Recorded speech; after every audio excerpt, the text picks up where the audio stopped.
রান্নাঘরের প্রয়োজনীয় উপাদানের মধ্যে রয়েছে চালের গুঁড়া। আর এই চালের গুঁড়োকে সকালে কাজে লাগাতে পারেন। কিভাবে তা বলতে পারেন?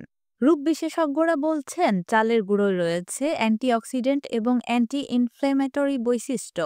এছাড়া ফেরুলিক অ্যাসিড এবং ফাইটিক অ্যাসিডের মতো বায়োঅ্যাক্টিভ যৌগ রয়েছে চালের গুঁড়োয়। সকালে ঘুম থেকে উঠে তাই কিছুক্ষণ দীর্ঘ নিঃশ্বাস নিন। এরপর ত্বকে 2 মিনিট আঙ্গুল দিয়ে মালিশ করুন। সেই সঙ্গে ত্বকের যত্নে ব্যবহার করতে পারেন চালের গুঁড়োকে। ফেস প্যাক তৈরি করতে এর সঙ্গে মিশিয়ে নিতে পারেন গুঁড়ো দুধ, অলিভ অয়েল, গোলাপ জল আর মধু। সব উপাদান ভালো করে মিশিয়ে একটি পেস্ট তৈরি করার পর নিয়মিত সপ্তাহে 2 দিন ব্যবহার করতে পারেন।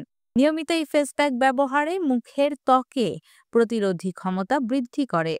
আপনি জানলে অবাক হবেন চালের গুঁড়োয় রয়েছে স্কিন এক্সফোলিয়েন্ট এবং সানব্লক করার ক্ষমতা, যার কারণে নিয়মিত এর ব্যবহার ত্বকের শুধু প্রতিরক্ষাই বাড়িয়ে তোলে না, বরং ত্বকের রং উজ্জ্বল করতেও সাহায্য করে।